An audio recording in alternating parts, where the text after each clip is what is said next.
Good evening, everyone, and welcome to this special European Christmas celebration here on Monday Night Travel. My name is Ben Green, and I get to be your jolly moderator tonight. And now I would like to turn it over to our holiday tour guide, Rick Steves.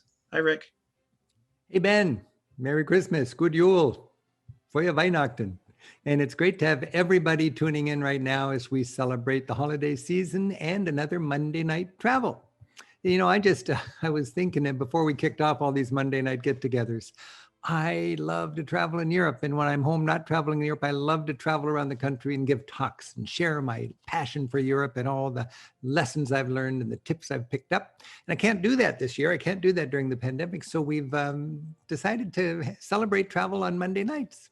And we've been going for about a month now. It's so nice to have you here. And today, of course, we're having our Christmas special. So thank you for being here. It's like you're in my home. I just feel like we're cozy together. I haven't felt this feeling of like nervous, like a bunch of people are coming over. I've got 4,000 guests coming in a few minutes. What am I going to wear? This is about the first time I've put on a nice jacket, I think, in 6 months or more. I had to get all my food together because we're going to eat our way through Europe. And I wanted to be sure my tree was up and looking good. So it's so nice to have you here. And we're going to go to 7 different countries to celebrate Christmas. I robbed a few of my favorite ornaments off my tree. And since nobody's coming over this year much, I'm going to show you right now some of my favorite things on my tree. Like my grandma, my dear grandma, bless her heart. She knit me little ice skates with paperclip blades. And I've got a few of those on my tree that date from the time when my grandma was around. I got my Swiss cowbell. And when you're traveling, it's silly little gifts, but you can pick them up all over the place. If you like wine, this is a taste bond. It's one of the tasters that serious wine shoppers use when they're in France. You can certainly take one of those home and hang it on your tree. Everybody knows when you go to Germany, places like Rothenburg have plenty of good Christmas shops, and you can pick up beautiful painted wax ornaments. You can pick up beautiful carved manger scenes. And that's a delightful little extra for your tree.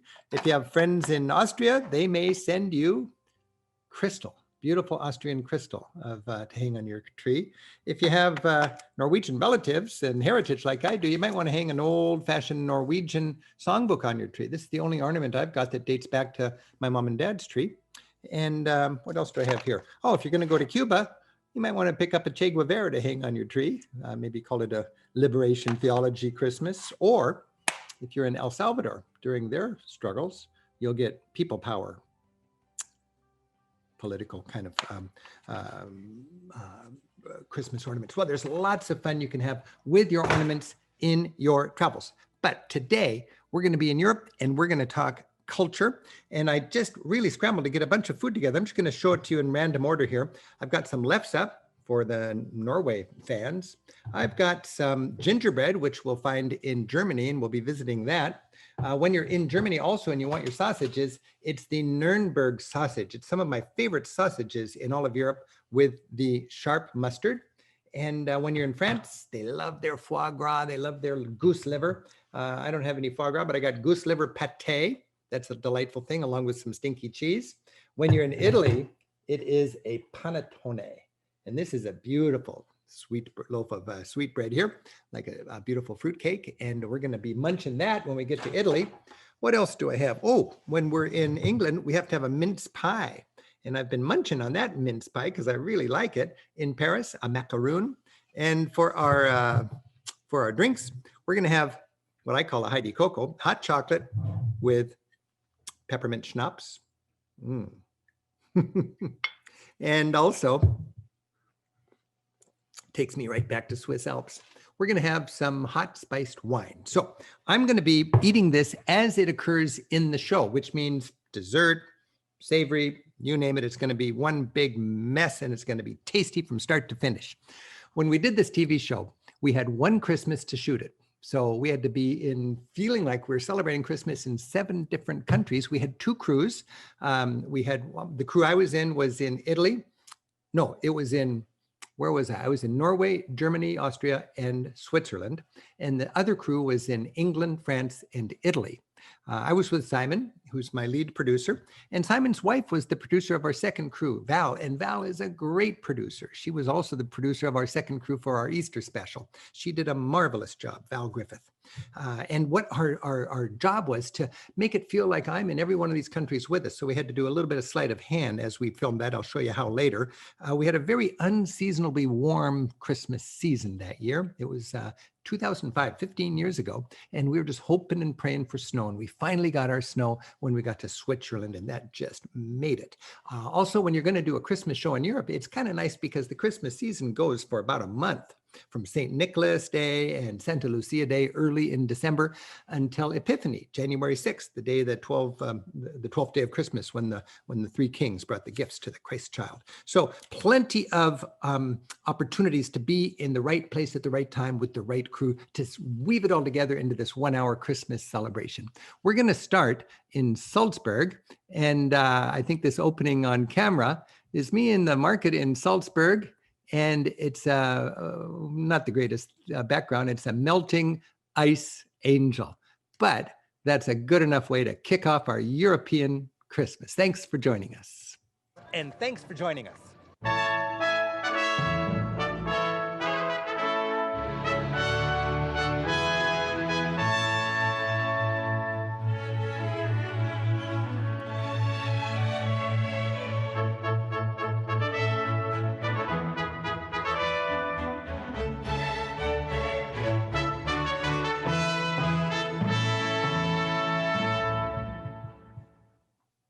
In Melting Pot America, Christmas is celebrated year after year with traditions that came over on the boat with our ancestors. In this holiday special, we're traveling back to the old country, to places of rich variety and deep roots. We'll explore the history behind our much-loved traditions. Joining friends and families across Europe, we'll discover a Christmas that's both familiar and different. England is filled with voices singing in the season. The short days around the solstice bring Norwegians out to celebrate the light of Christmas. Families, friends, and food are the centerpiece of the French Noel. An angelic Christmas presence fills Germany and Austria with magical wonder. Italy reveals the sacred nature of the season, from its countryside to its holiest shrines. Nature, in all its wintry glory, seems to shout out the joy of the season in Switzerland. And everywhere, Christmas is celebrated with family, including my own, as together, Europe remembers the quiet night that holiest family came to be. While each European culture gives Christmas its own special twist, they all follow the same story of how the Son of God was born on earth, as told in the Bible and illustrated over the centuries by great artists. By the way, I love to do this to start off a show like this or our Easter show with just celebrating a great story with great classic art, with great choral music, all together to celebrate these rich traditions in Europe. And again, we did this to kick off the Christmas show, and we did it to kick off our Easter show as well. The Christmas story begins with the Annunciation. An angel sent from God with a message for a young woman whose name was Mary. And the angel said, "Fear not, for thou shalt bring forth a son, and you will name him Jesus. And he shall be called the Son of the Most High, and his kingdom will have no end." And it came to pass that there went out a decree from Caesar Augustus that all the world should be taxed. And Joseph, a carpenter from Nazareth, went to Bethlehem to be taxed with Mary, who was expecting a child. And while they were there, she brought forth her firstborn son and laid him in a manger, because there was no room in the inn. In that region there were shepherds keeping watch over their flocks by night. An angel of the Lord came to them and said, "Fear not, for behold, I bring you good tidings of great joy. For unto you is born on this day in the city of David a Savior, who is Christ the Lord." And suddenly there was a multitude of angels proclaiming, "Glory to God in the highest, and on earth peace and goodwill to all." And the shepherds said, "Let us go to Bethlehem," where they found Mary and Joseph and the babe lying in a manger. Now after Jesus was born, there also came wise men, and a glorious star which they saw in the east went before them.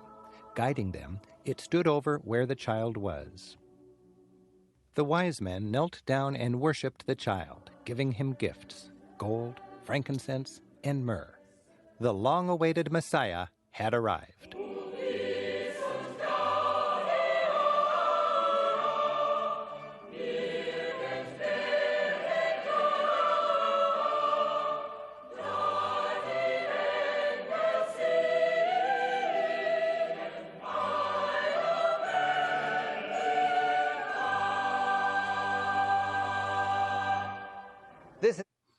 So that's the Christian story of Christmas, and it is overlaid on top of so much pagan culture. And one thing I learned as we traveled around Europe, so many of these traditions have those roots in pre-Christian religion in these different societies. So we wanted to set that up and have us a better understanding of where our traditions came from. Here we are in Salzburg, and boy, when I was checking this out, this is a long on camera, and I did it with no teleprompter. That was long before we had a teleprompter, and I was thankful to be able to get that in the can. But it was a challenge to write this script that wove together all these fascinating stories that are the foundation for the way we celebrate these beautiful holidays. The story that Christians have celebrated through the ages. We don't really know on which day Jesus was born. Historians argue it was likely in the spring, as shepherds were tending their flocks. But in the 4th century, a pope declared December 25th to be the official birthday of Jesus. Why that day? Well, Christianity was newly legal in the Roman Empire, and the clever pope figured it would be smart if the biggest Christian festival coincided with the biggest pagan one, winter solstice. And throughout the land, people, Christians celebrating the birth of the sun, and pagans celebrating the return of the sun, have been rejoicing ever since. For scenes straight out of a box of old-fashioned Christmas cards, we head to England, to the city of Bath. Here in the heart of the old town, near the magnificent medieval abbey, Bath hosts an annual Christmas market.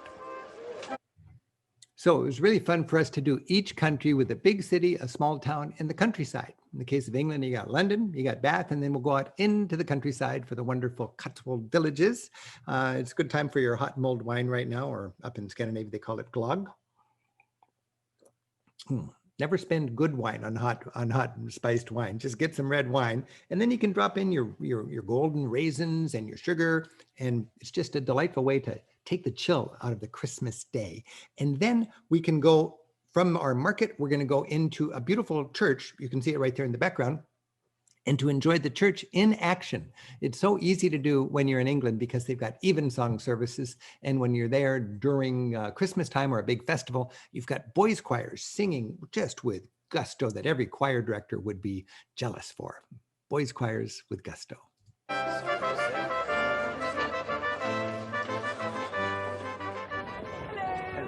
Mulled wine, please.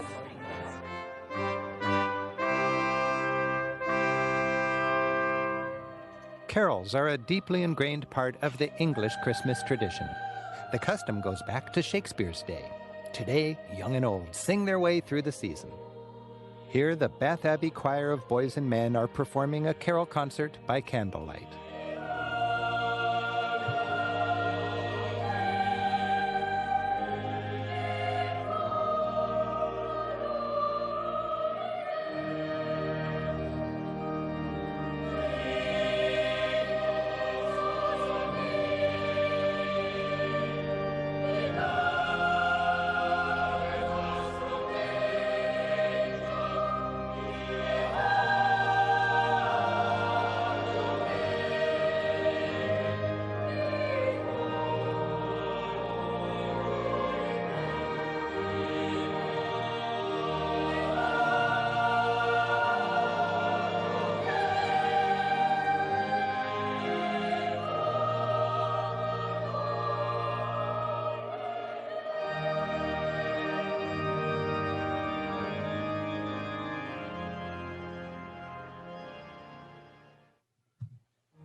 So when we're thinking of producing TV shows in all these countries and you blitz in with your camera crew, you got to have local help.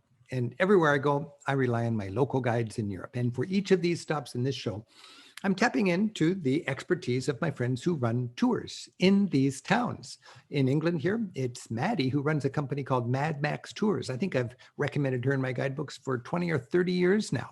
And the cool thing about this is we needed to get into people's homes and to see how they celebrated intimately their special holidays. So we're going to see all these beautiful little chubby fingers of the kids making cookies and mixing the pudding and so on in every country.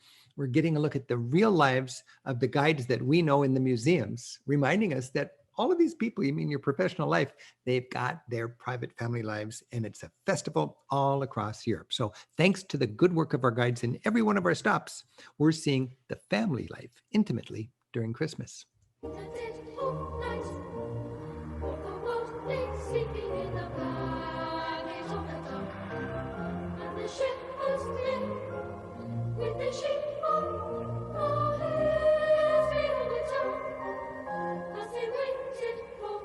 As is the case just about anywhere, it's in the countryside that families celebrate Christmas in the most down-to-earth style.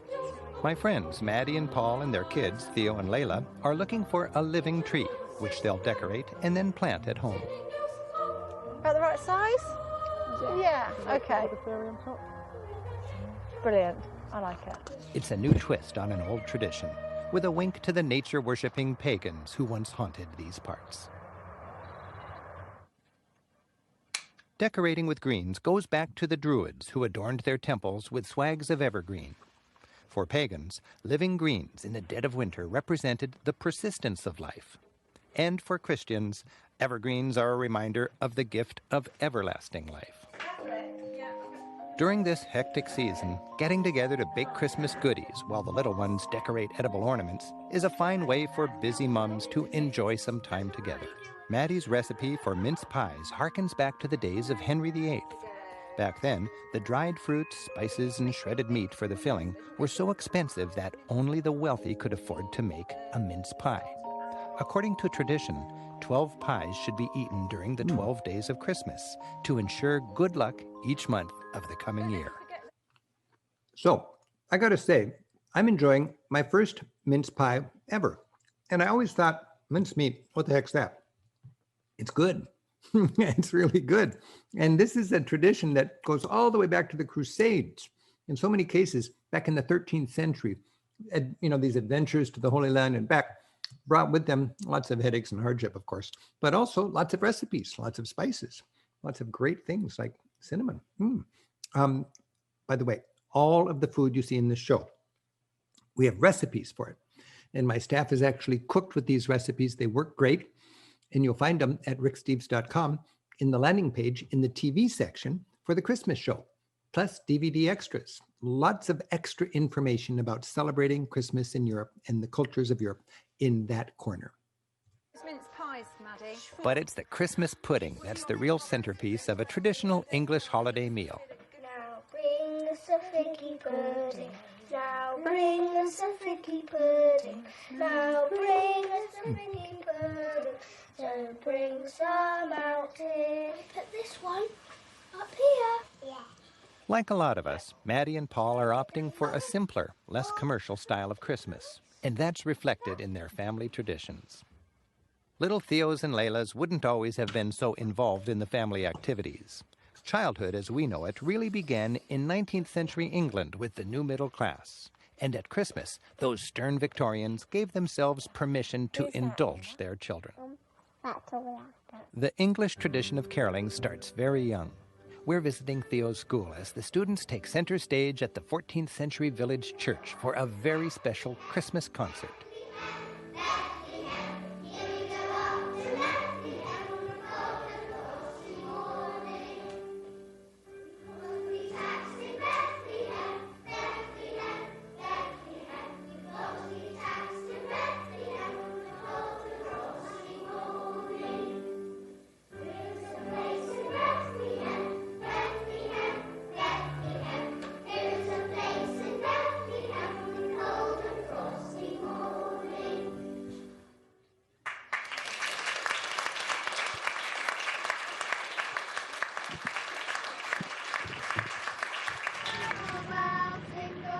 Christmas is drawing near, and tonight, these lucky kids are taking a train through the woods to meet Santa, or, as the English know him, Father Christmas. Come on in now. Now come on in and stand just there. And you stand just there.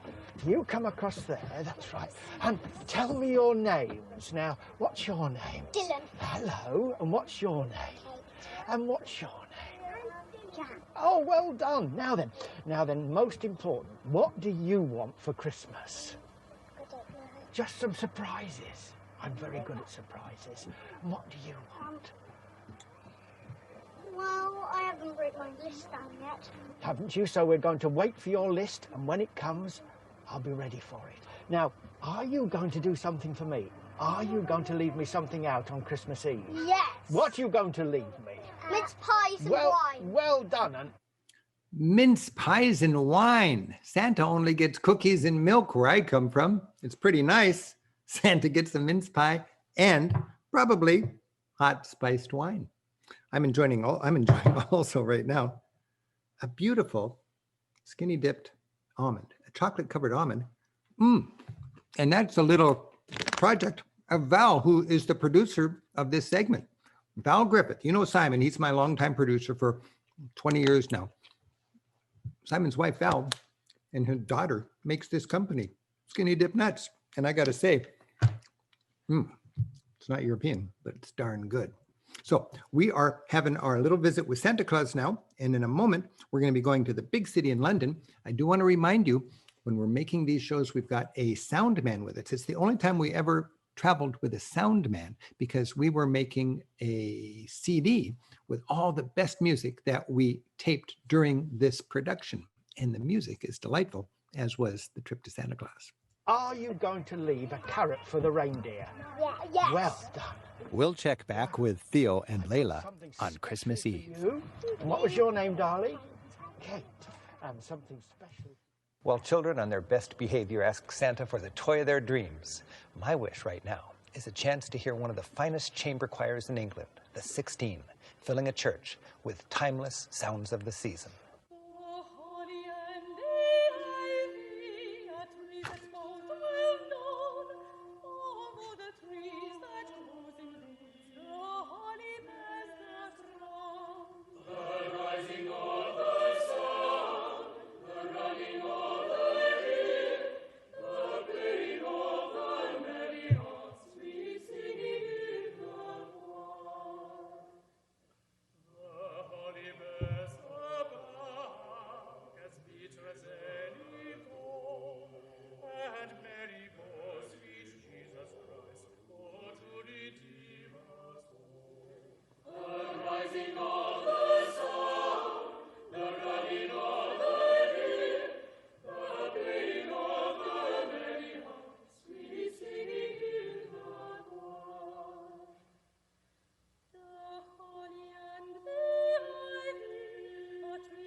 Leaving the tranquility of the English countryside behind, London offers Christmas fun fit for a queen and streets twinkling with joy.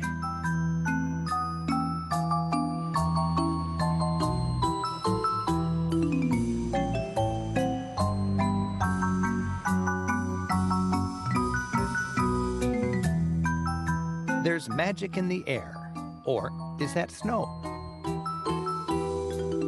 Here in Trafalgar Square, in the heart of the city, a winter wonderland has been created just for the day.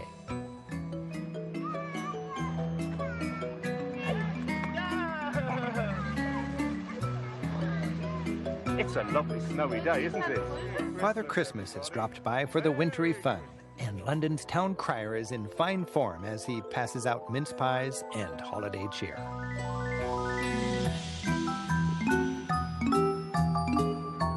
Nearby at Somerset House, once a grand palace, the courtyard has been transformed into an ice skating rink, elegant enough to make a commoner feel like royalty.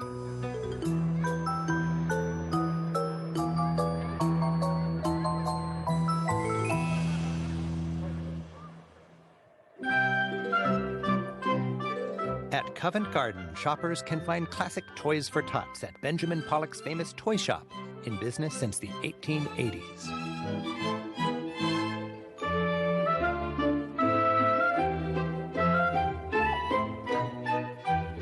The joy and peace of the Christmas season bring both people and countries together. This giant spruce, a gift from the citizens of Oslo, is a reminder of the friendship forged between Britain and Norway during World War II. And Norway is where we're headed next. Here in small-town Norway, Christmas is celebrated with a unique intimacy and a Scandinavian flair for community. We're in Drøbak, about an hour south of Oslo. While it's Norway's self-proclaimed capital of Christmas, Drøbak feels like any idyllic town on a fjord. By the way, if you're watching this and wondering, do you want to travel during Christmas time? I'd say, yeah, it's a great time to travel. I got to say, the big cities are a little more lively. We're going to be seeing London, Paris, and Rome, for instance, and those are just thriving during Christmas. From a sightseeing point of view, everything's closed on Christmas Day, but otherwise, it's just wide open. I would remind you that it's cold. It is cold. Even in Italy, it's cold. And it's not cold like here, where you're going from your car into the shop or from your car to home. It's cold like you are out all day long sightseeing. So you want to dress like you're skiing. You want to have warm, high top shoes. You want to have long johns, a good hat, a scarf, and mittens, and so on. So you can be out for hours on end. And then consider traveling in the dead of winter. There's certainly no crowds. Now, we're up in Norway here, and Norway is pretty secular, and it was unseasonably warm, and it just, it was dark by 4 o'clock. This is Alaskan latitudes up here. So I was kind of thinking it's not very Christmassy, but it's the home of my heritage, and I wanted to make it into the show. So I worked really hard to make Norway sparkle for Christmas. And we did it here in Drøbak, and we did it with the music, and we did it with the food. I just today made some beautiful lefse. This is the Norwegian potato flatbread with flour and butter and milk. And then it's got sugar and cinnamon and reminds me of my grandma. I mean, it's just so much fun to bring these traditions home. And if your heritage is in whatever country, it's fun to bring that out as you celebrate the holidays. It's Santa Lucia Day, December 13th, one of the darkest days of winter and an important part of the Scandinavian Christmas season. All over Nordic Europe, little candle-bearing Santa Lucias are bringing light to the middle of winter and the promise of the return of summer. These processions are led by a young Lucia wearing a crown of lights.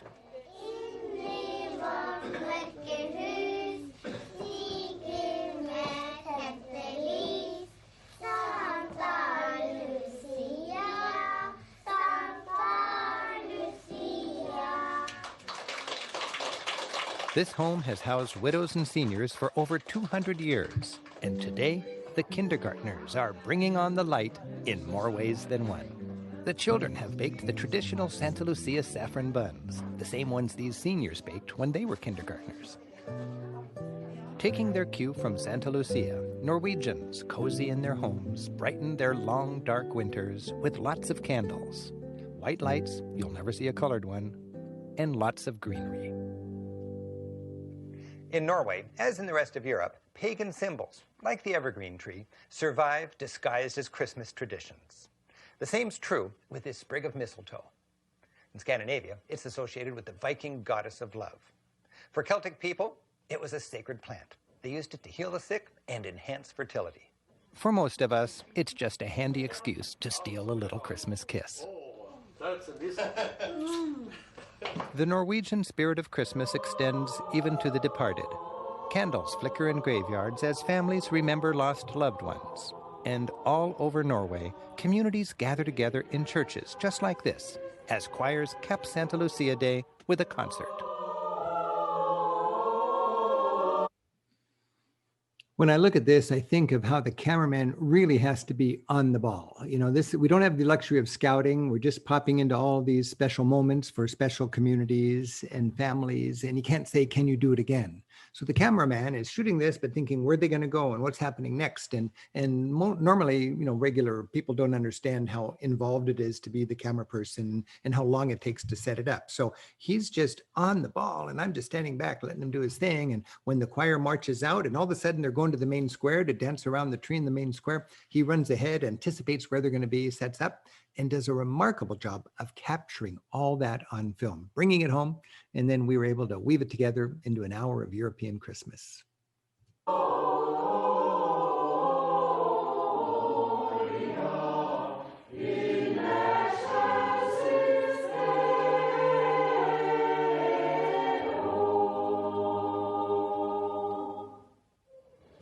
And as the congregation follows the Santa Lucias out, more light of Christmas spills into this little fjordside community.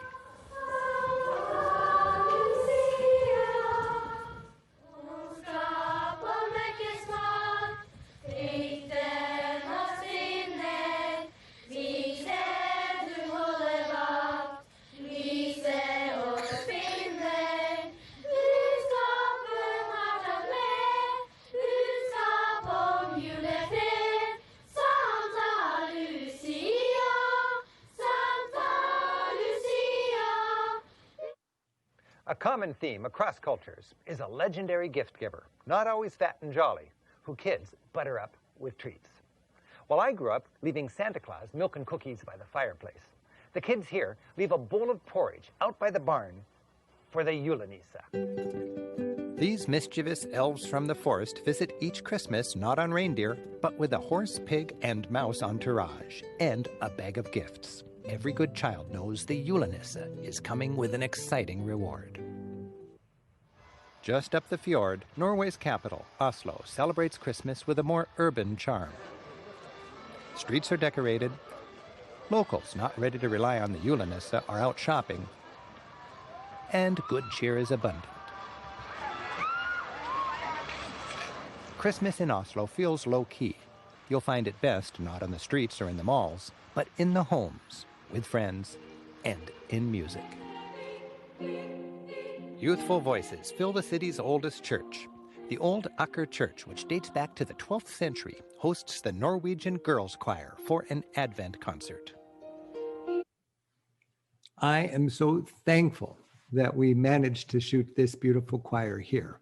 And this night, it was almost a fiasco. We went first to a concert that the tourist board recommended. It just was no good for our needs. Then we looked into the what's happening for tourists. And there's another concert we checked out. Didn't work at all. And then the night was almost over and it's pouring down rain. And I find out that, the Norwegian Girls Choir is singing at the oldest church in town, on the edge of town there, the Aker's Church. So we got in the car, drove through the dark and the rain, got there. I just didn't think there was any chance, but we parked the car while the crew was in the car. I ran in, I found the choir director. I explained, hello, I'm from the United States. We're making a TV show. We'd love to share some Norwegian choir with our audience. Is there any way we could shoot this? And he said, it's okay. So I couldn't believe it. So I got the crew in there and we just had time to set up the camera. And here come the Norwegian Girls Choir with their glorious voices and their beautiful candles. Again, when you look at this, it's a lot like it must have been in the Middle Ages before there was electricity, the sound of harps and the flicker of candles and the beautiful, beautiful voices. And think of the mastery of the camera person here, knowing just where to be and where to get all the beautiful little bits that get woven together to make a TV segment.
We'll check back with the Santa Lucias and the Yulenissa later. And while Norway awaits the return of the sun, further south, Paris creates its own light. Paris is nicknamed Europe's City of Light for its incandescent energy and effervescent culture.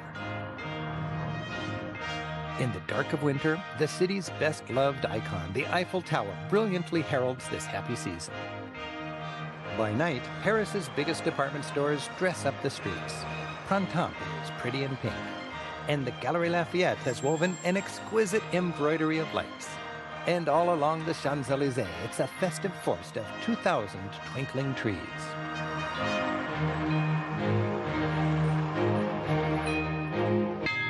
By day, the signs of Christmas are more subtle, but can be found everywhere.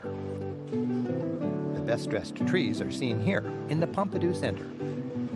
Where else but in Paris will you find avant-garde Christmas trees making a fashion statement?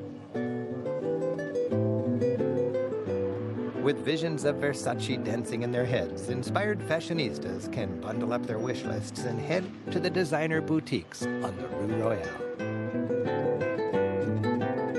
Christmas in Paris is elegantly understated, and the city yields unexpected moments. Turn a corner and you just might find yourself in a stylish arcade, all wrapped up in red.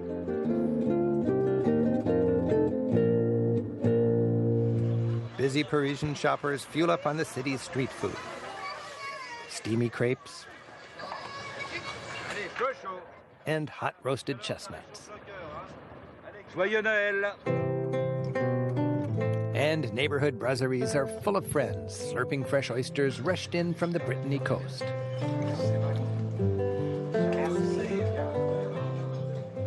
Oysters are favorites at Christmas, which makes perfect sense as they're plump and delicious this time of year. And anytime you're in downtown Paris, you'll see beautiful little exquisite cafes and bakeries serving macaroons. These are very, very sugary and sweet, tiny little cakes of almond and coconut, very sugary, every pastel flavor you can imagine. And for me, one of my favorite is the duck liver, the foie gras, or I've got the duck liver pate here. And when you get your duck liver pate, you are very, very local. And you'll find that when you're in Paris. When you're Christmasing in Paris, be sure to recognize food is a huge part of it. 'Tis also the season of elegant edibles. Foie gras, a pâté made from goose liver and a smidge of cognac, is especially popular during holidays. And chocolate shops and patisseries, wonderful any time of year, get even better at Christmas. There are chocolate chestnuts, yummy Yule logs, and delights fit for a king. Even sophisticated Paris rolls out the magic carpet for children. French families from all over the country rendezvous at the windows of the grand department stores. Displays are specially designed to enchant the little ones. And stools provided by thoughtful stores make sure that even the tiniest tot enjoys a good view.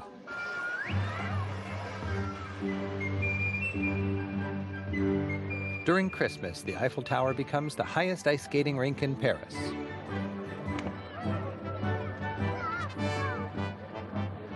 Kids ride ponies at Luxembourg Gardens. And the city's magical Ménage de Noël, the carousels of Christmas, spin memories. A clear, cold day brings out Parisians trying to soak up as much sunlight as possible on these, the shortest days of the year, while a dusting of snow brings out hopes for a white Christmas, like at home.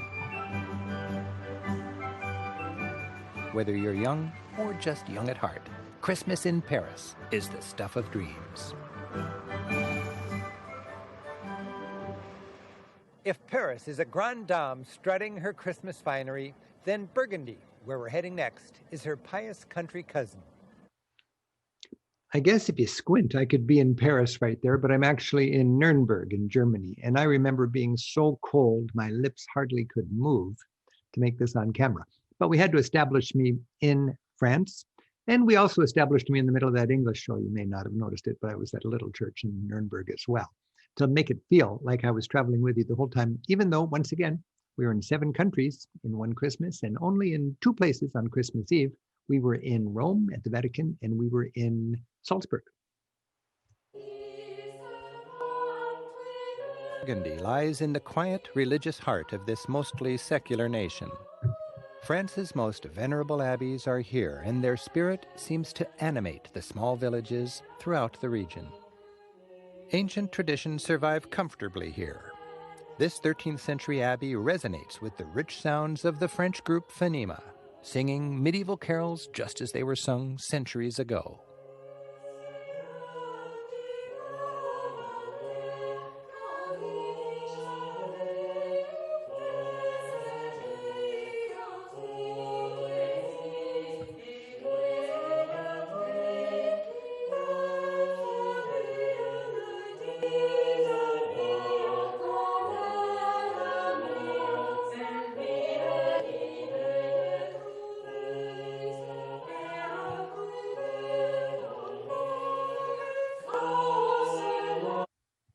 So this is, again, the only time we ever traveled with this serious focus on the music. We brought a sound man, and you had a boom mic and so on to get it right. And we had firm appointments and permissions from all the groups that we filmed. And we put them into this wonderful CD. It's just filled with Christmas carols that I just find so refreshing, and they're different than the ones that I grew up with.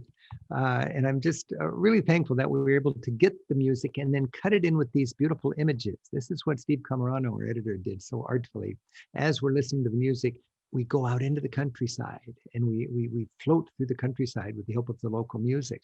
You'll notice in this show there was a lot of rain. Normally you don't see it. If you look at the rest of our shows, you think it never rains in Europe. But in this program, we were doing what's called run and gun. We didn't have any time to wait for better weather. We were there. We had to shoot it because we were running around in a very tight schedule. And if it was raining, it actually added a little bit to the ambiance of the moment. But it was so warm, I was getting really nervous about, are we going to get any snow anywhere? But thankfully, we did get our snow in the very last stop in Switzerland.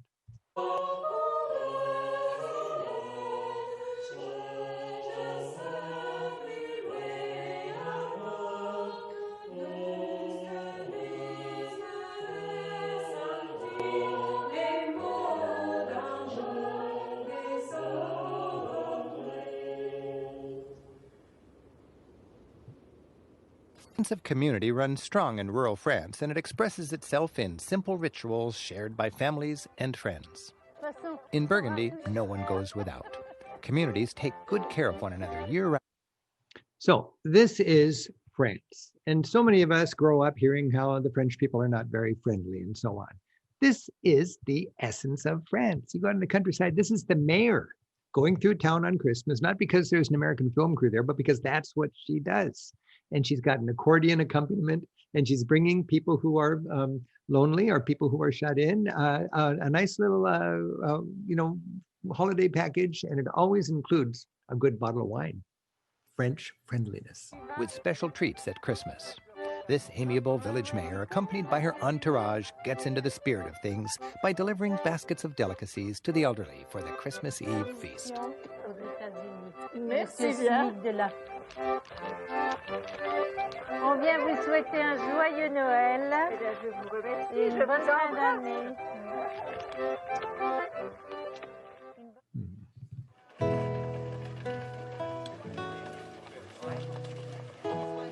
This morning, my friends, the Bertolutes, are shopping for seasonal fare at the Saturday market.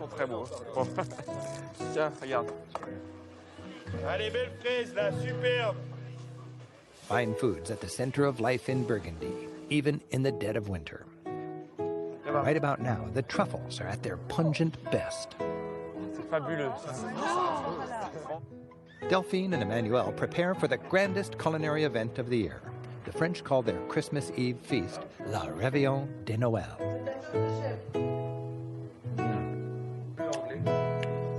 On peut prendre une petite tranche, on va prendre une petite tranche.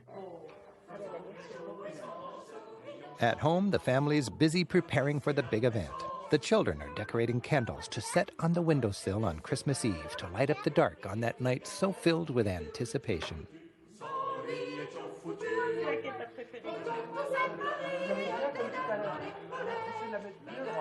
And the tree's not quite done until capped with a star.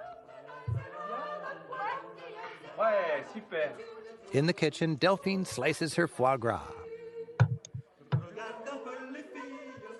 then devotes herself to the centerpiece of the réveillon, filet of beef wrapped in brioche.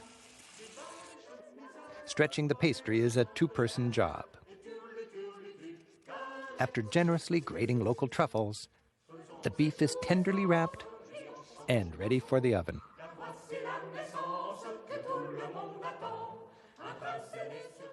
And there's still the serious business of selecting the perfect wine from the cellar.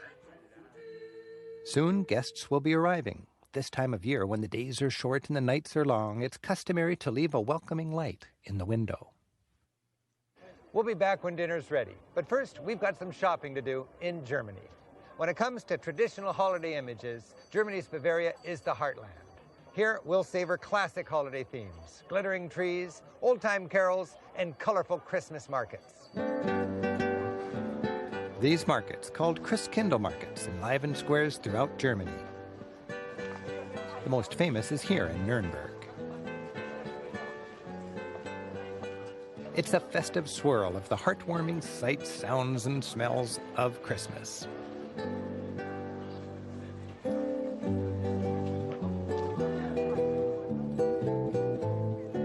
Long a center of toy making in Germany, a woody and traditional ambiance prevails. Oh, this is great. I can see why people love their Christmas market, since I always say, if you're going to visit one Christmas market, I like Nuremberg. And when I go to Nuremberg, I have a tradition, and so does almost everybody else. It's called, let me get this together here, the Nuremberg sausage. And the Nürnberger bratwurst is, they're famously as big as your little finger. And you put some, I don't know a lot of German words, but I do know scharf and senf. That means sharp, mustard, and then you've got this delightful snack. And it always comes with 3 sausages the size of your little finger and the sharp mustard, and it is a treat. You know, when you go to the Nuremberg market, you'll find that, and you'll find it all year long, actually. You'll find the hot mulled wine. And remember, you don't waste good wine on hot mulled wine, and you've got sugar in it and all sorts of lemon and spritz and so on. And then also you go into the market and it's got this wonderful kind of local ambiance. There's nothing, you know, cheesy or plastic. Everything is locally made. There's no fake greenery. There's no disposables, no plastic, no styrofoam. You pay a deposit for your mug when you get your hot mulled wine, and then you get your deposit back when you bring the mug back. Also, in this market, you've got lots of handicrafts from fine woodworkers, and the nutcrackers are famous. And I got the nutcracker, and I did my best when we got home to get the nutcracker lip syncing the next line in the script. It almost worked, but not quite. Nutcrackers are characters of authority, uniformed, strong-jawed, and able to crack the tough nuts. Smokers, with their fragrant incense wafting, feature common folk like this village toy maker. Prune people, with their fig body, walnut head, and prune limbs, are dolled up in Bavarian folk costumes. And hovering above it all is the golden Rausch angel, an icon of Christmas in Nuremberg. Rausch is the sound of wind blowing through its wings. It's a favorite for capping family Christmas trees. Bakeries crank out old-fashioned gingerbread, the Lebkuchen Nürnberg, using the original 17th century recipe. Back then, Nuremberg was the gingerbread capital of the world, and its love affair with gingerbread lives on. Shoppers can also munch the famous Nuremberg bratwurst, skinny as your little finger, and sip hot-spiced wine. As in so many cultures, kids love their local version of Santa Claus. While Santa is a legend, his character is based on Saint Nicholas, a kind and generous bishop who actually lived in Turkey in the 4th century.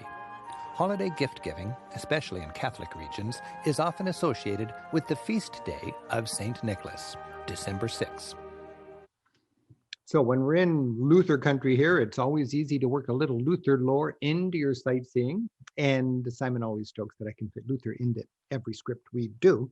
But in Christmas time, 500 years ago in Germany, the legend is that Luther was the first guy to decorate the tree with candles. He was inspired by the twinkling stars and he wanted to bring that home and put it under the trees. And to this day, you've got that sort of warmth in the Christmas trees. Also, Luther was tired of St. Nicholas getting all of the focus because he wanted to bring it back to baby Jesus. So he thought Nicholas shouldn't be given the gifts. You know, St. Nicholas, if you say St. Nicholas enough, it becomes Santa Claus. St. Nicholas, Santa Claus. And he wanted the Christ child, the Christkind, to give the gifts. But the Germans couldn't get their brains around a little baby boy giving the gifts. They wanted a girl to give the gifts. So the Christkind evolved to become a girl, an angel. And that's what we'll see right now. We're going to meet the Christkind, and she's quite a celebrity there. She has her own paparazzi, and I made an appointment and actually got an interview with her. You can see my interview with the Christkind in the DVD extras. All of the DVD extras from this show are available on our website free anytime. Just go to ricksteves.com, go to the TV section, look for Christmas, and find the extras, and you can learn more about the Christkind. The little kids adore her. I just love it when they gather around and she says, if you're really gentle, you can touch my wings. But Germany is Luther country. Back in the early 1500s, the great reformer Martin Luther wanted to humanize the Christmas story by shifting the focus away from the saints and back onto the birthday boy, Jesus. Rather than jolly old St. Nick bringing the goodies on December 6th, Luther established the idea that gifts would be given on the 25th by the Christ child, or in German, Christkind. But for kids, it was hard to imagine the little baby in the manger delivering gifts. So an angel served as the gift-giving Christ child. And somehow, the angel came to be represented by a young girl. She spends her reign spreading the joy of the season. The Christkind concludes by telling the enthralled children, if you're very, very gentle, you can touch my wings. Nuremberg's favorite angel then leads her fans into the children's section of the market, where expertly bundled kids enjoy a Christmas wonderland.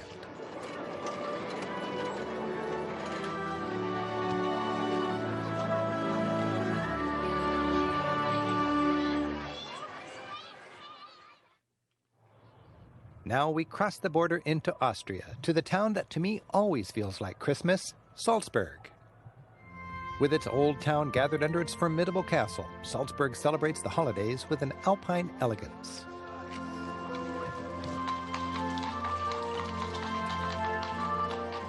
Christmassy shopping lanes delight browsers.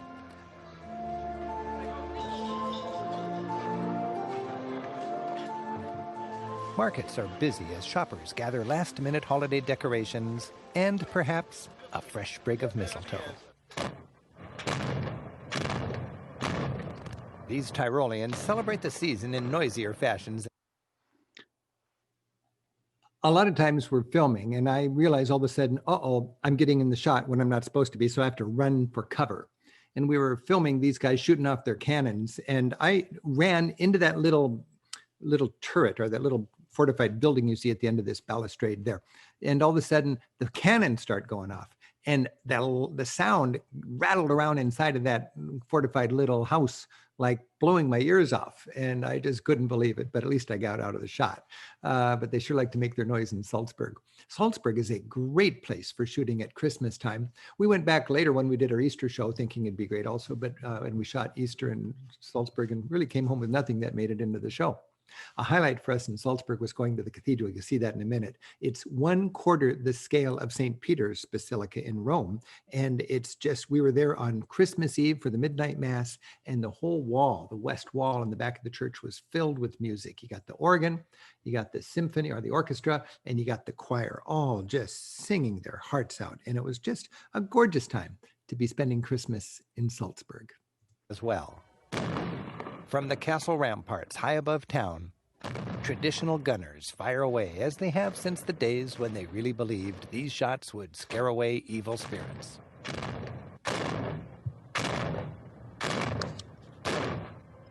Salzburg, nicknamed the Rome of the North, has a magnificent cathedral, inspired by St. Peter's at the Vatican.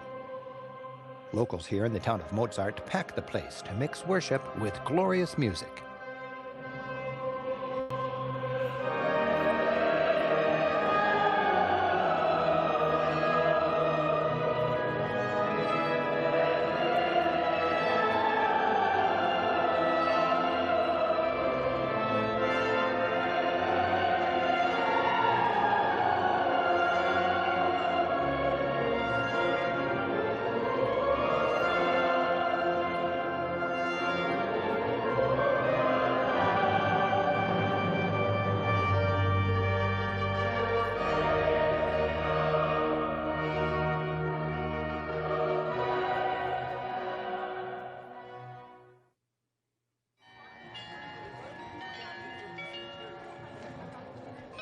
It was here in the region of Salzburg that the most loved carol of the Christmas season, Silent Night, was sung for the first time nearly 200 years ago.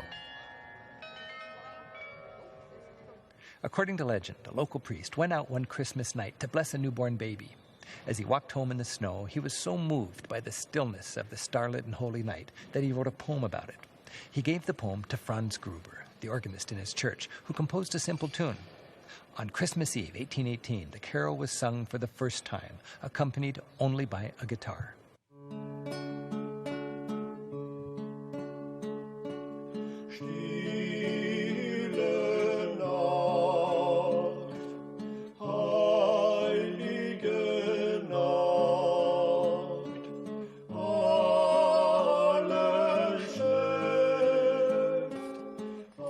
Austria is one of Europe's more traditional corners. Its strong Catholicism and a love of heritage shine especially brightly at Christmas time in the countryside. I learned a lot about how complicated it is to move a horse-drawn sleigh around when you're losing your light.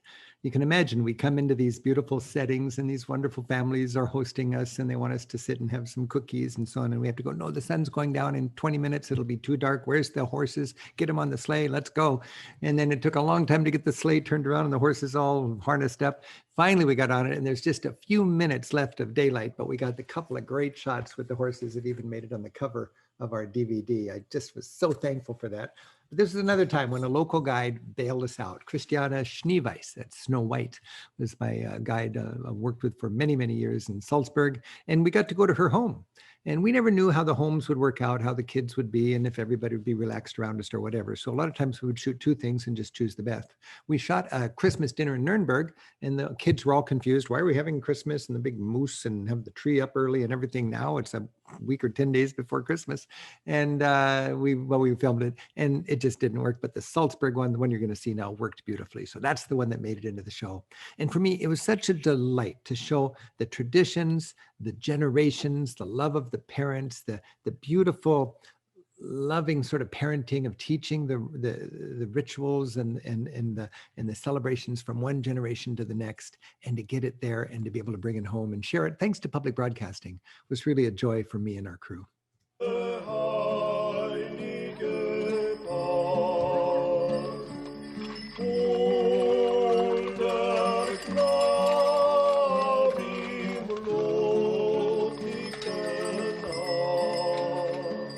We're visiting the Weissacker family farm.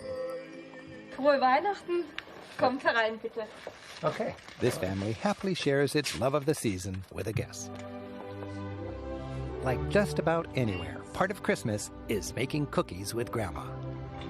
Weißt du, was ich tue? Das ist so. Eins.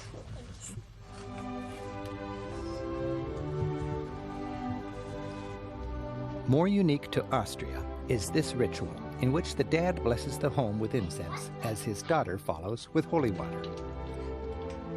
The prayer is for a healthy and happy new year. Maria teaches her daughters how the Advent wreath marks the 4 weeks of Advent, the season of preparation leading to the advent or arrival of Jesus. Ancient peoples were the first wreath makers. For Christians, that evergreen circle came to symbolize everlasting life. The candles, one for each week, reminded them that the birth of their Savior was approaching.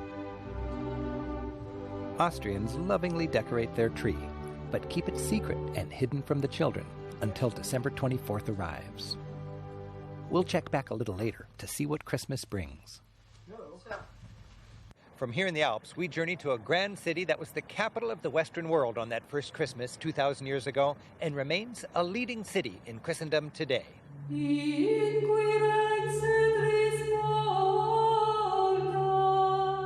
Rome. This is home of the Vatican City, headquarters of the Roman Catholic Church, and some of Europe's most sacred Christmas traditions. For centuries, pilgrims have hiked from all over Christendom to this great city. Domes and ancient obelisks still serve as markers, lacing together relics and sacred stops, including the tomb of St. Peter, marked by the greatest dome anywhere. And through the ages, pilgrims have stopped here at the Basilica of Santa Maria Maggiore. The faithful believe the original planks from Jesus' crib are in this ornate container. And here, in the capital of Catholicism, each Christmas, lovingly constructed manger scenes called presepi pop up all over town. St. Francis of Assisi is credited with assembling the first manger scene in 1223. He used it as a tool to teach people the story of the first Christmas. Since then, in the creative teaching style of St. Francis, manger scenes often put Bethlehem in a local context. So it's believable, I guess, that I'm in Italy right now, but I'm not. I'm in Nuremberg. In fact, I was in the same church for England, for France, and for Italy, just to kind of remind people I'm still with you. I'm traveling with you in spirit, as Val and her crew are doing a great job. I mean, think of all the little intimate details that Val and her crew got down as Simon and my crew was doing our work in the other countries. We're going to see the presepi now. And we had so much fun filming all these presepi, these big manger scenes that are such a big deal in Italy. And by the way, they stay in place until Epiphany, January 6th. So if you're traveling in Italy, especially Rome, you can see those as you visit. But all of the DVD extras, again, are on the website. You can view them if you like. And there's a photo montage of all our favorite presepi there if you'd like to check that out later. I should remind you also, if you want to enjoy this show without all the pausing and me breaking in, I hope you can. And that is just available anytime, like all of our shows, at ricksteves.com. And in a few minutes, we're going to have a time for Q&A. So if you see the Q&A widget on your screen, you can type in a question and Ben will try to get to you as we do our routine of answering questions after the show on Monday Night Travel. Instead of the Middle East, Italians have long set the Holy Family right here in Italian settings. St. Francis knew that by putting Jesus in a place people would recognize, their own neighborhood, the faithful could relate more easily to the story of his birth.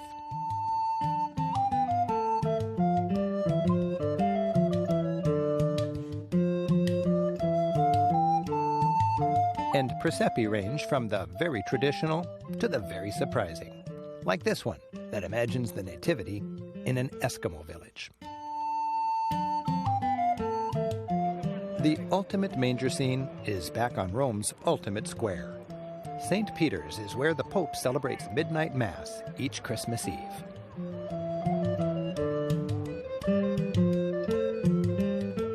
For Roman families, there are more than just manger scenes to see.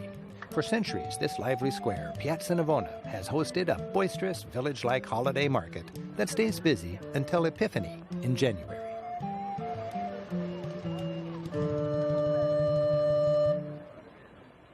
The Christmas season in Europe stretches for well over a month, not to maximize shopping days, but to fit in the season's many holy days. Advent starts 4 Sundays before Christmas Eve. Then comes the Feast of St. Nicholas on December 6th. Santa Lucia Day is on the 13th, and Europeans don't wrap things up on the 25th. The 12 days of Christmas stretch from the 25th through January 6th. That's Epiphany, the day the three kings finally delivered the gifts. And here again, it looks wonderfully Roman, wonderfully Baroque, but it is the most Catholic city north of the Alps. It is in Salzburg, and you've got the cathedral built on the design of St. Peter's Basilica, but 1/4 the scale. Got to remember, during the 1500s, the big deal was those religious wars. Europe was split in a very bloody war. A lot of people call it the First World War. 1/3 of Germany was dead after these religious wars, unleashed with the Protestant Reformation. And the church in Rome bribed a lot of great cities in the most Catholic part of the German-speaking world, Munich, Vienna, Salzburg, with amazing relics. To this day, you'll see some incredible relics in these towns, little gifts for supporting the Roman Church during the heated times of the Protestant Reformation. In Italy, on Epiphany, La Befana, a popular Christmas witch, flies over the rooftops, filling children's stocking with candy or coal. Between visiting their manger scenes and Christmas witches, many Italians are shopping for their big Christmas Eve dinner. When it comes to a festa, Italians like to buy fresh and local, and lucky Romans enjoy an abundance of farmers' markets. La Vigilia, the traditional Christmas Eve dinner, calls for all the trimmings. Here in Rome, that's lots of veggies and a nice big female eel.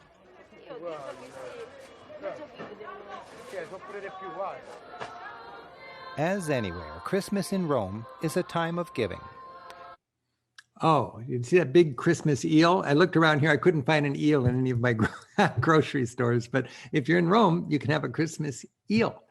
Anytime you're in Rome, you're likely to go into Trastevere, and the central church in Trastevere is called Santa Maria in Trastevere, St. Mary's in Trastevere, across the river, Tiber.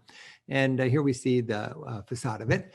And we step in and we see just a glorious church and a good example of a basilica floor plan and all this wonderful medieval mosaic work. But if you go during Christmas, you get a vivid reminder that these churches are more than tourist attractions. They are living, serving, busy places of worship. And you step in there like we're going to right now, and we're going to see that during a time like Christmas, all of the people that can use a little extra love and care during the season are invited in for a big Christmas dinner. A good example of how the churches of Europe are still places of worship and community service. Spirit of charity is especially alive in this neighborhood, which has come together for a special holiday meal. At the Church of Santa Maria in Trastevere, tables have replaced pews, and the poor are enjoying a feast prepared and served by the community.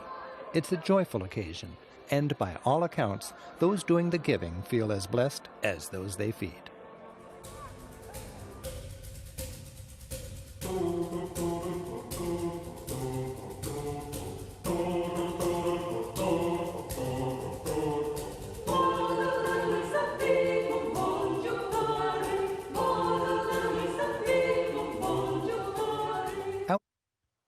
Tuscany.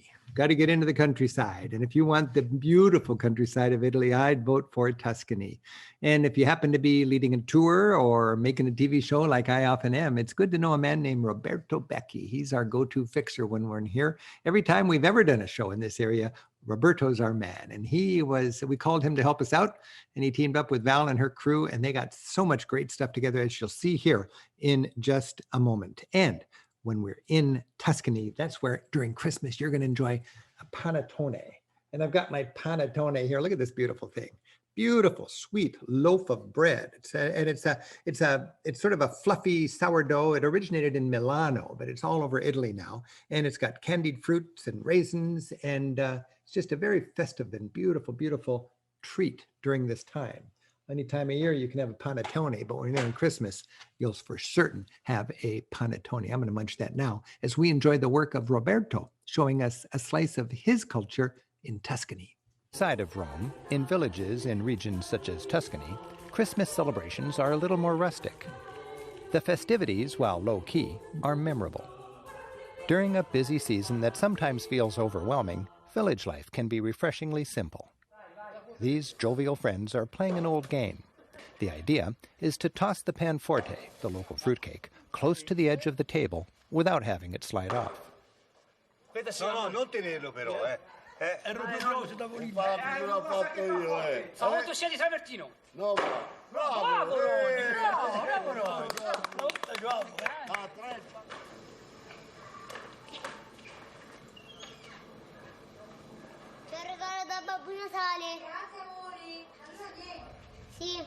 These children are flip-flopping the gift-giving tradition. They're delivering another Christmas treat, panettone, a rich brioche made with raisins and citrus, to older folks who have no family nearby. While providing a bright spot in this grandma's day, the child experiences the joy of giving.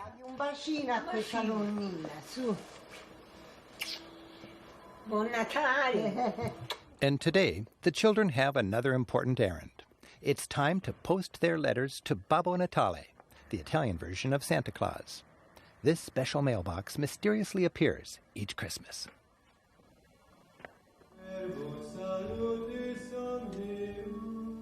Sacred music and prayer infuse this tranquil landscape. Here at the 15th century Abbey of Monte Oliveto Maggiore, reclusive monks celebrate their faith in a timeless fashion, as if one with the communities they serve.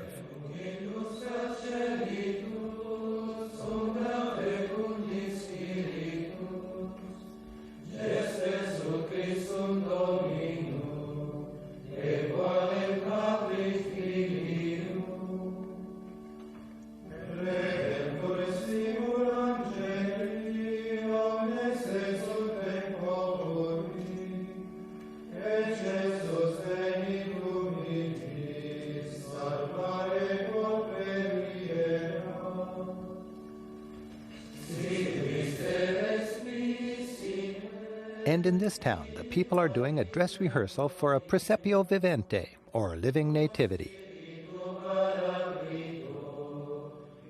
On Christmas Eve, in this simple cloister, they'll recreate the town of Bethlehem on that holiest of nights.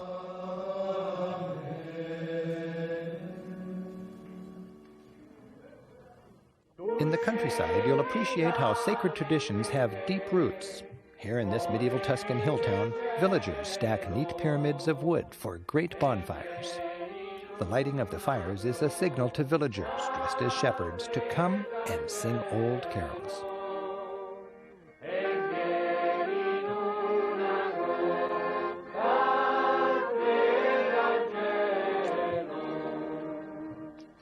It's a reminder that through the ages, Italy's humble shepherds entertained the faithful as they gathered by fires to warm themselves and await the arrival of Christmas.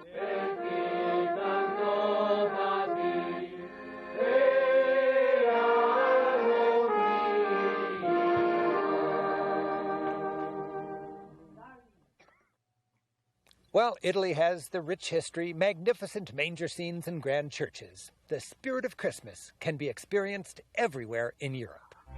High in Switzerland, where the churches are small and villages huddle below towering peaks, the mighty Alps seem to shout the glory of God. Up here, Christmas fills a wintry wonderland with good cheer. And this is my favorite town in the Alps. This is Gimmelwald, and it's time for celebration of snow. We finally got our snow, and I was very thankful for that. It just came in time for our visit. And I think it's time for some Heidi Cocoa. And a Heidi Cocoa is hot chocolate and schnapps. And there's lots of different schnapps, and I like peppermint schnapps. And Heidi Cocoa is a drink I believe that I made up. For years, I would take our tour groups to Walter's Hotel right here in Gimmelwald. Walter passed away this last year, so bless his heart. Walter, it's his first Christmas without being in Gimmelwald. And we would come time and time again to his little chalet. And Walter and I would serve up a drink that we told everybody was a traditional drink, hot chocolate with peppermint schnapps. We called it a Heidi Cocoa. So it just was established, and people always offered or asked for their Heidi Cocos. When I'm in Gimmelwald doing my TV work, I'm thankful to have Ollie and Maria, the school teachers. There's one little school in town, and Ollie and Maria share the job. And Ollie is my fixer. And I asked Ollie, and they run a B&B in town where we stay when we're there. And I asked Ollie, I'd love to get a guy an old timer who looks like a troll, you know, with a little old fashioned pipe that's chopping wood that's short, just big enough for the little stoves in the houses in the village. I'd also like to ride one of those wooden bicycles that work like a sled in the snow. And I'd also like to go with our kids up and cut the perfect Christmas tree with your kids. And that was my wish, and he got it all. And after it was done, I was looking at the footage, and I noticed that the tree was actually cut in advance. I didn't know it, but Ollie went all the way up there. He found the right tree, he cut it, and then he pretended like he found it and cut it off, but it was already cut. You can see the end of the tree when it goes in the sleigh, it was already pre-cut. In these villages, traditions are strong.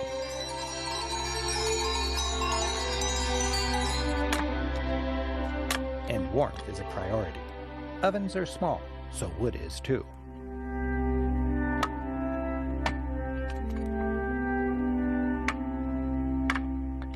My family has arrived for a Swiss Alps Christmas. Along with our kids, Andy and Jackie, my wife Anne has joined me here in the tiny village of Gimmelwald, where we're having some fun with our friends Ollie and Maria and their kids.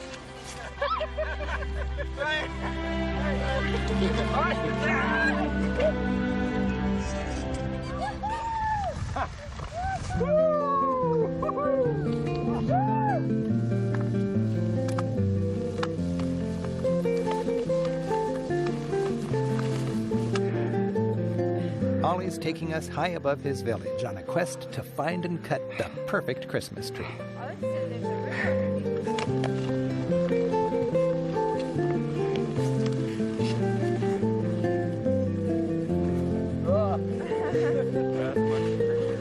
What do you think? I like your line, Ollie. Yeah, this is a good tree. I think we should cut it.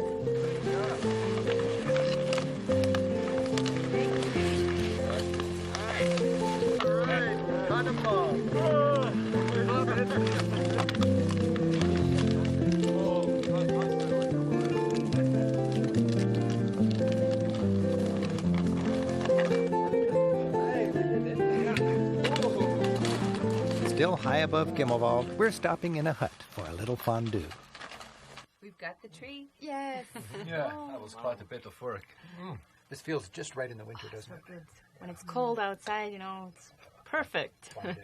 Figugegel means fondue is gut und gibt a gute Laune, and it means in English fondue is delicious and gives a good mood. So if you have a party, you know that's going to be... Yes, everybody knows what figugegel means. If there's fondue, it'll be a good ambience. Yes.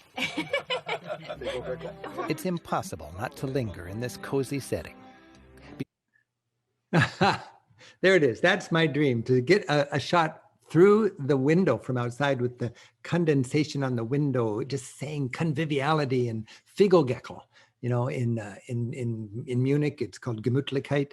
In Denmark, it's called Hügli. And here in this little Swiss village, they have this Figogeckel idea. What is it? Fondue ist gut und get un goitli Lune. Fondue is good and it gives a good mood in the winter. In the summer, it's just a tourist trap. No Swiss person would ever have fondue in the summer. It makes your clothes stink. Only tourists get it. But in the winter, in a cabin like this, it is perfect. Now, think of the complexity of having the kids and the big cast and the sun going down and the coordination and getting the snowshoes on. And we have a little window of time when it's twilight, and that's the magic with the torches. So we have to have twilight when we're set up to go down the hill. If we're 15 minutes late, it'll be messed up. And we got one cameraman, so he's running around, runs ahead of us, says, okay, go, and then stop, and moves down. And Carl just nailed it. I'm so thankful. This is one of my favorite bits that we've ever shot in all of our shows. And I'm so thankful for our family to be able to fly over. They came over just for 3 days and they had terrible jet lag. They were troopers. They had good spirits. They were good sports. And it was a great sort of memento for this wonderful Christmas in Europe. Before we know it, the light outside begins to fade. Here's to Happy Christmas. Yeah. Woo! Cheers.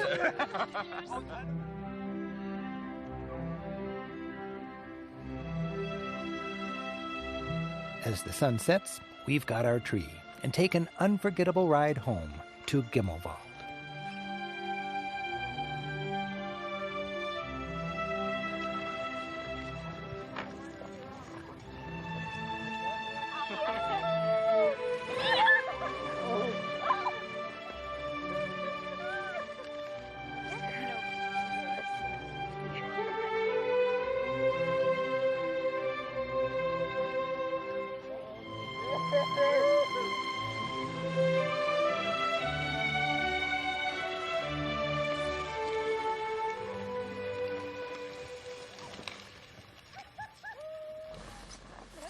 Back in the village, the kids take the tree home, and we've been invited to enjoy another Christmas tradition.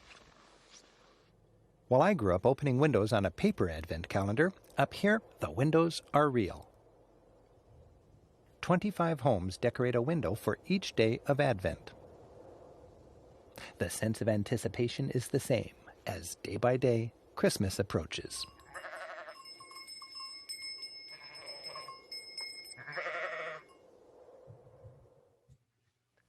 Advent is all about anticipation. And for the kids, much of that anticipation is about presents, rewards for being not naughty, but nice. And as we've seen throughout Europe, each culture seems to have its own version of Santa Claus, who serves parents by providing children incentives for good behavior. Here in the Alps, it's Samichlaus, that's Swiss German for St. Nicholas, and his sidekick, Smoochli. My son, Andy, is playing Samichlaus this year. Ollie's son, Sven, is playing Smoochli, and the donkey is playing himself. Each year, Gimmelwald's children anticipate a visit from this dynamic Christmas duo. Samichlaus surprises the children and checks in his ledger to see if they've been doing their chores. Have you been feeding the cows lately? Then he might ask for a song or a poem. Sing. What would you like to sing? Trägt mit seinen Segen ein in jedes Haus, geht auf allen Wege mit uns ein und aus.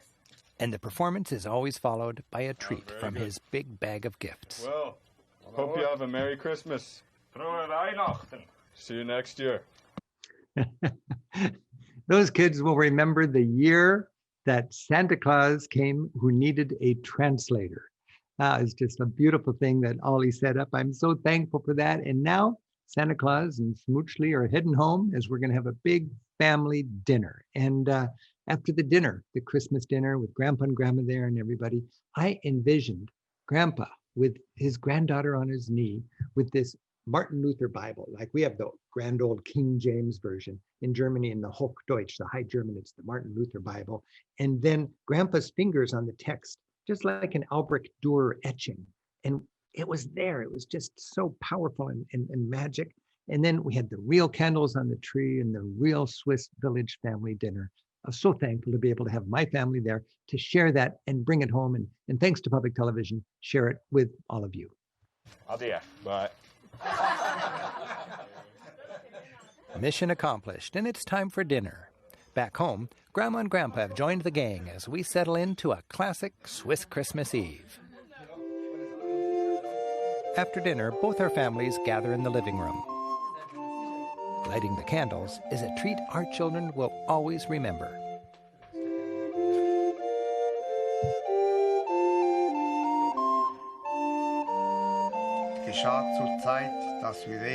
Three generations come together as Grandpa reads from the old family Bible. Jedermann ging, dass sich schätzen ließe, ein jeglicher in seine Stadt.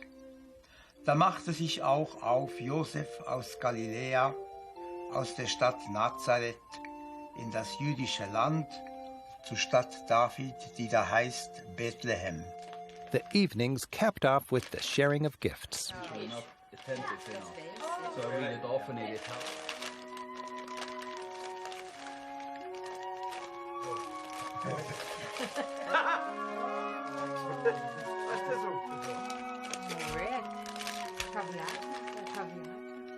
Wow, thank you.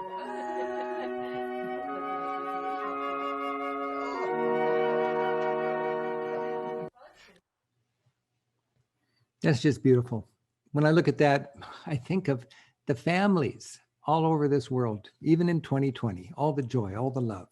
We have to remember that. It's just so beautiful. It's such an opportunity to be able to celebrate that and to share that right now. It was like we were friends visiting different families in 7 different countries in the last hour. You can imagine now we're doing the on camera and it takes me 5 or 6 or 8 sometimes takes to get it right. And we have to keep telling the kids in the background, keep opening presents, keep milling around. We need you in the background. Just don't look at the camera. Finally, we got it right. And then comes the roundup, the Christmas climax. And we're revisiting all the families we've seen over the show. And we've got the kids in Austria who actually get to discover the tree all decorated and their gifts under it. We see the nativity scenes that have been waiting for the crib to have Jesus arrive in it. We see the last Christmas Mass of Pope John Paul II before he became Saint John Paul II. And we collected all of the church bells ringing and all the people saying, Good Yule, Frohe Weihnachten, Merry Christmas in every language. We had to get all these little chores in a line and remember the whole shoot to be gathering this and then cut it all together for the Christmas finale. Here we go. Christmas Eve is finally here. And right about now, all across Europe, our friends are celebrating this long-anticipated night in their own unique ways. Down the chimney St. Nicholas came with a bound. In England, the family snuggles together, anticipating the arrival of Father Christmas. With a little old driver so light. Up in Norway, they're joining hands in song. In Burgundy, a toast starts the Réveillon, and Delphine's beef is finally done.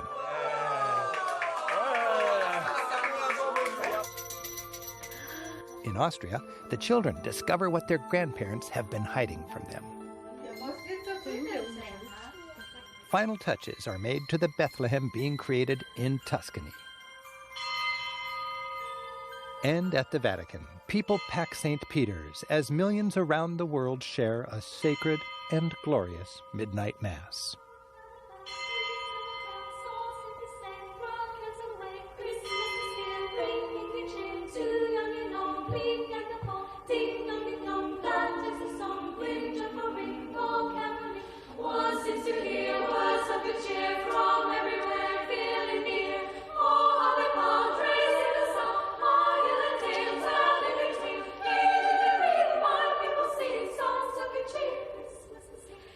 Merry, merry, merry.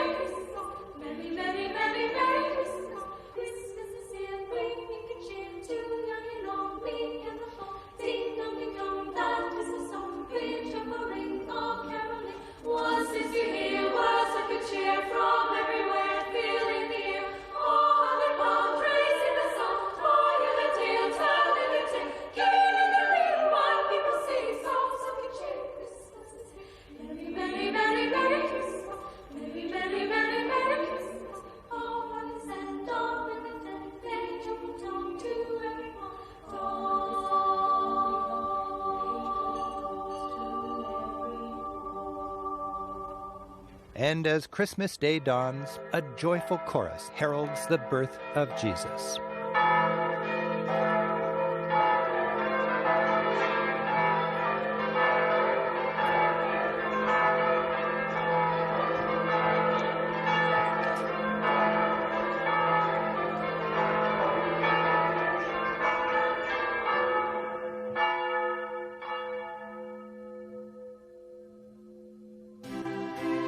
Happy Christmas.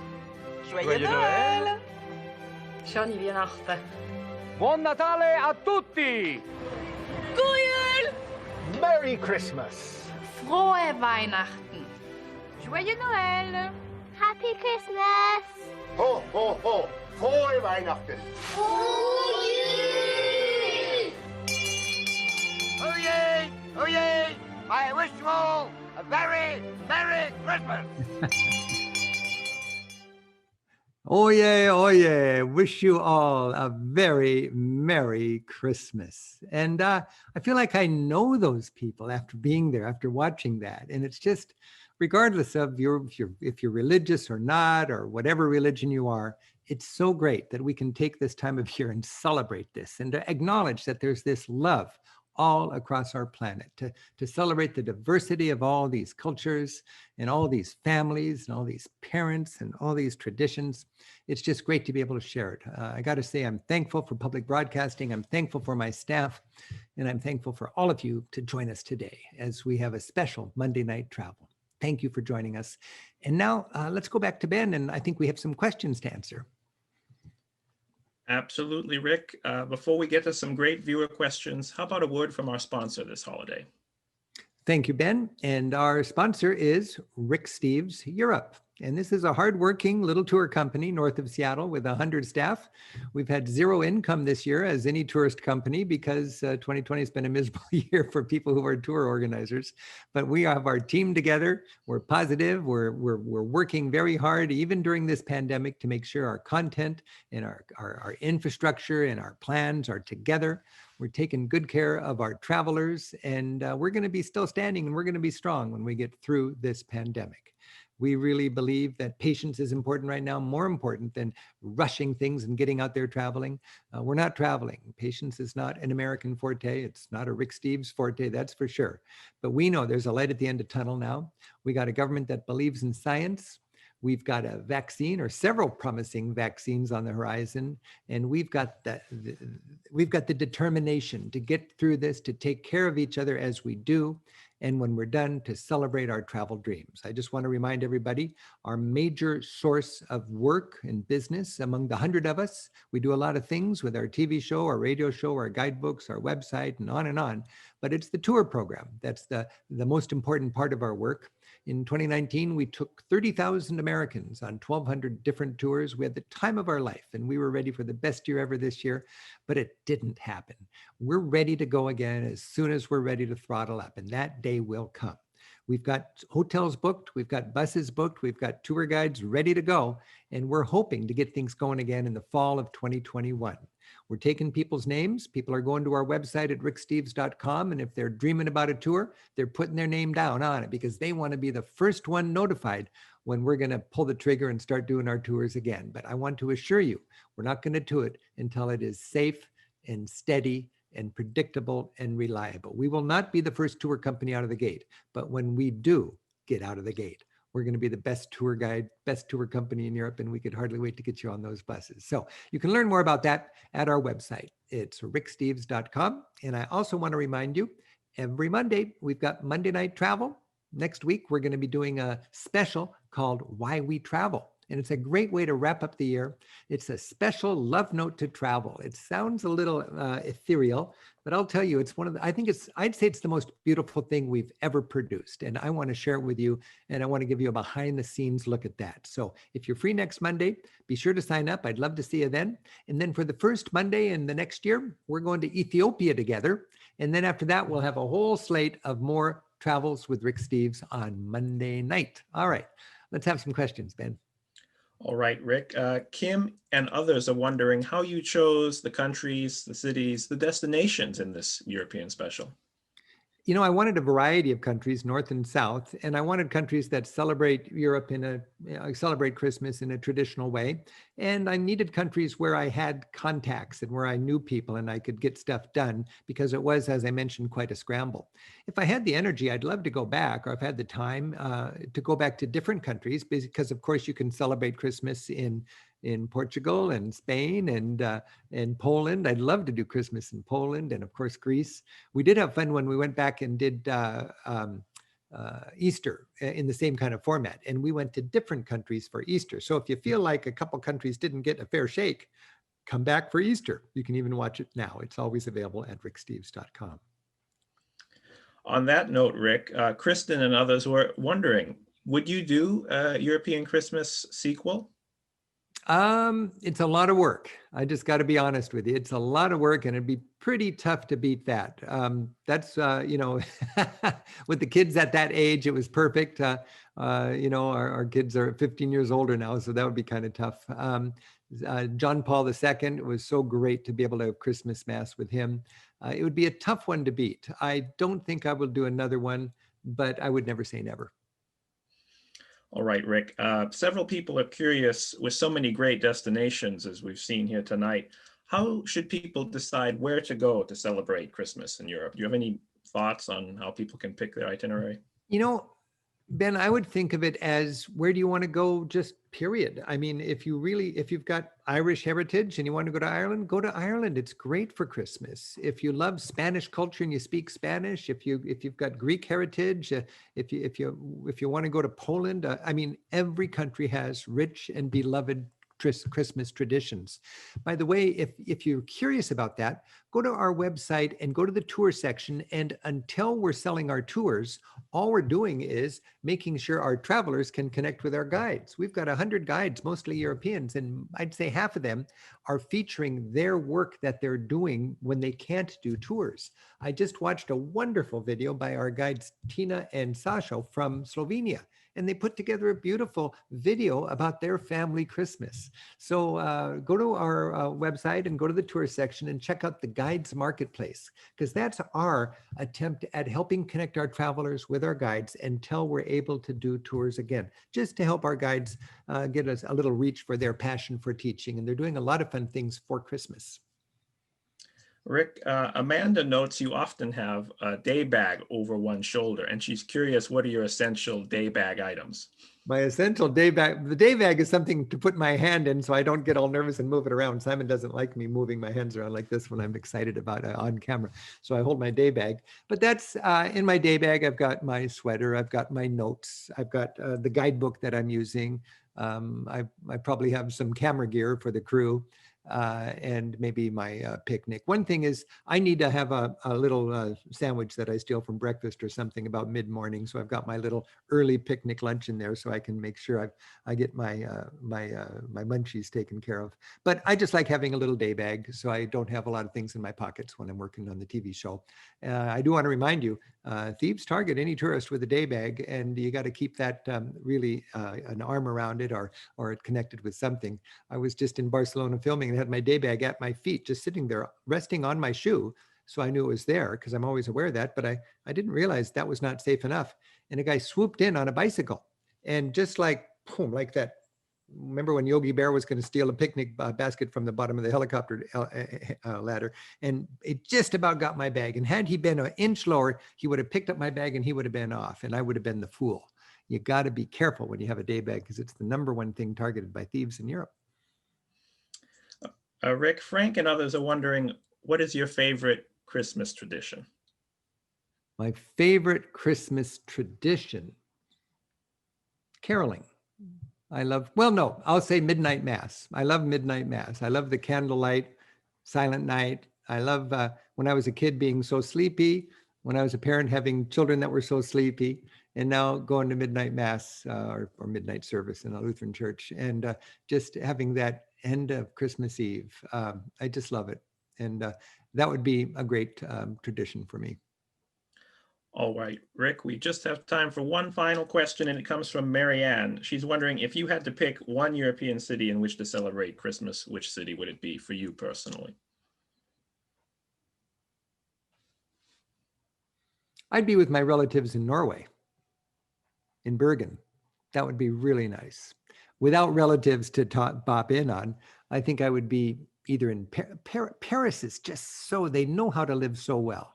In fact, I would love to be in Paris with my favorite travel partner and do some window shopping. They call it window licking. That's a beautiful thing in France. They go out window licking and have some of those beautiful oysters. And the French just really know how to be in the moment. And I would love to do that in Paris.